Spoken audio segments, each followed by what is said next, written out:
All right, let's dive right in. We are about to tackle one of the most transformative, most disruptive, and honestly, most important periods in all of human history, the Age of Revolutions, from about 1750 to 1900. Understanding what happened here is absolutely foundational to making sense of the modern world, and it's for sure central to crushing it on the AP World History exam. So here's our game plan. In this session, we're going to analyze what historians call the twin revolutions, the political one and the industrial one. We'll break it down into these 6 key pieces, starting with the ideas that lit the fuse and going all the way to how society was completely remade. By the end of this, you'll be able to explain the causes, the effects, and most importantly, the connections between these two massive movements. That's a skill you've got to have.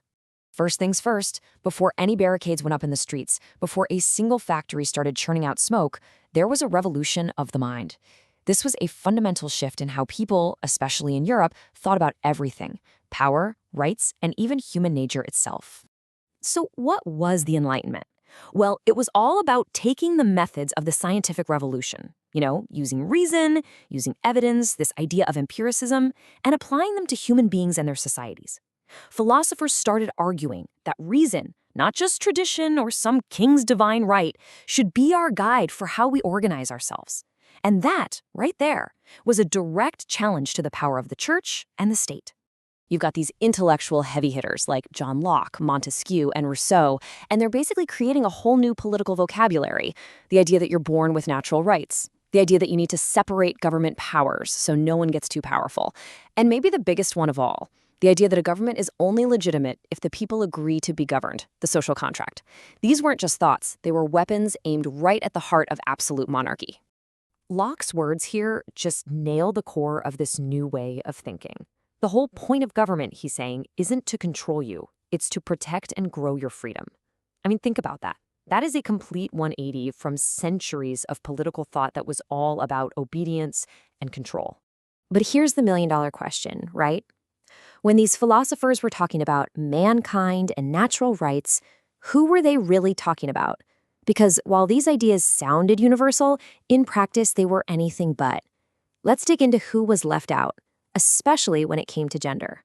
So, what happens? You get these incredible women, these early feminists like Mary Wollstonecraft and Olympia de Gouges, who basically grab the Enlightenment's own rulebook and use it against the existing power structures.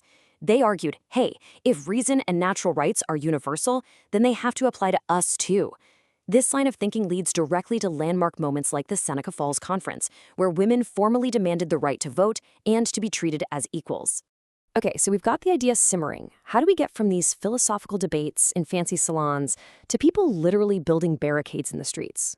This next part is all about tracing that path, seeing how these intellectual sparks caught fire and fueled revolutions all over the Atlantic.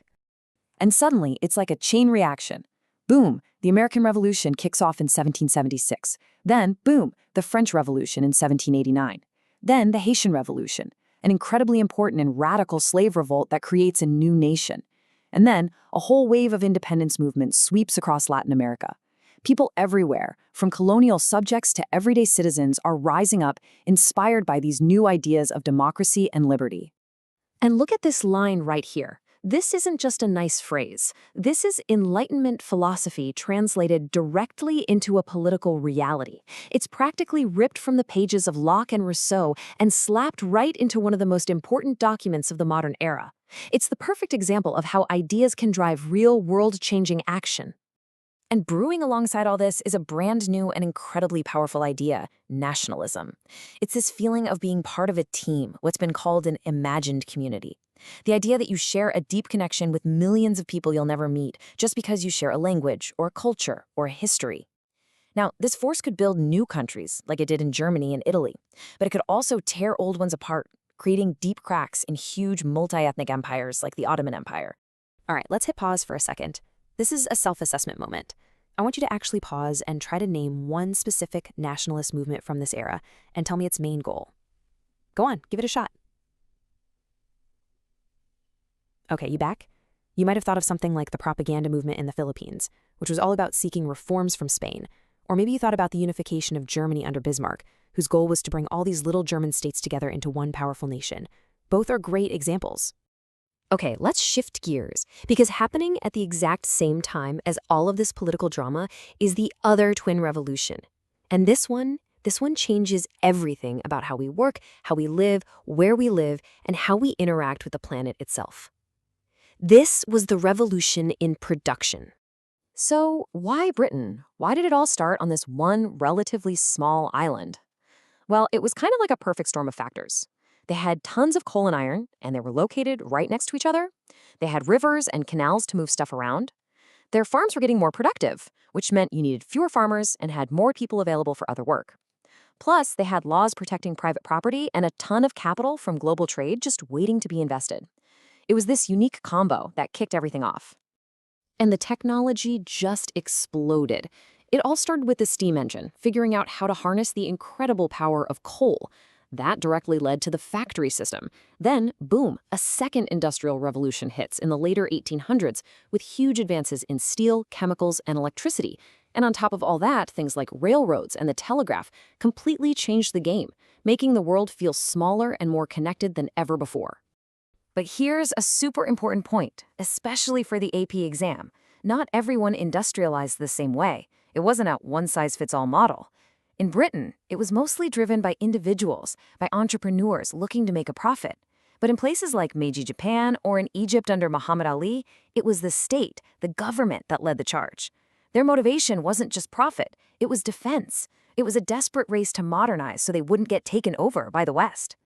So what's the fuel for this massive industrial engine? It's a new economic system called capitalism. Let's look at how this system worked and how it almost immediately generated some pretty powerful criticisms. So the old way of thinking, mercantilism, was all about the government controlling the economy to hoard as much gold and silver as possible. Adam Smith comes along and basically says, nope, let's try something different. Let's have the government take its hands off. This idea, laissez-faire capitalism, argued that free markets and competition would actually create more wealth for everyone in the long run. And that became the dominant idea of the age. And to make all this global trade and industry work, you needed new financial tools.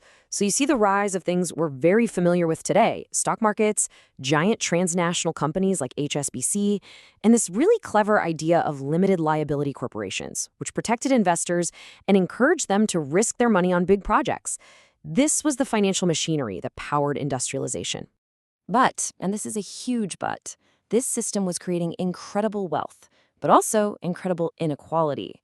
And that led to a massive intellectual backlash, most famously from Karl Marx. He looked at the industrial world and said, this isn't progress, this is just a new form of class warfare. He argued you had the bourgeoisie, the owners, getting rich, and the proletariat, the workers, being exploited. His ideas would form the basis for socialism and communism, which called for a total reboot of society. So let's get down to what this all actually felt like for people on the ground. How did this new machine age completely restructure society and change daily life forever? Well, for one, you have these brand new social classes that didn't really exist before. A massive industrial working class and a growing middle class of managers and professionals. Families changed too.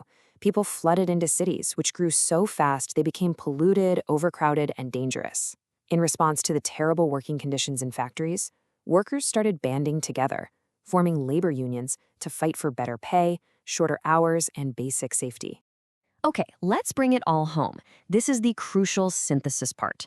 We can't think of these revolutions as two separate stories running side by side. We have to understand how they interacted, how they collided, and how together they forged the modern world. This chart is your best friend for studying this unit. On one hand, you have the political revolutions, driven by ideas like liberty and asking the big question, who gets to rule? On the other hand, you have the Industrial Revolution, driven by efficiency and profit, asking how do we produce things? They had different actors and different goals, but their outcomes, new nations, new classes, a new global economy, were completely tangled up with each other.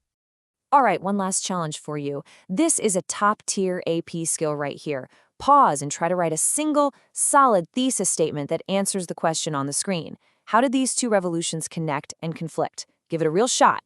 Okay, a good thesis might sound something like this. While the Industrial Revolution created the wealth that helped build new nations, it also produced such massive social inequality that it directly challenged the Enlightenment ideals of liberty and equality for all. See how that brings both sides together? And that really brings us full circle, because all of those huge, messy debates they were having back then about the balance between freedom and order, about who deserves rights, about the government's role in the economy, and about fairness and inequality. Sound familiar? They should, because they are the very same conversations we are still having all over the world today. In many ways, the age of revolutions never really ended.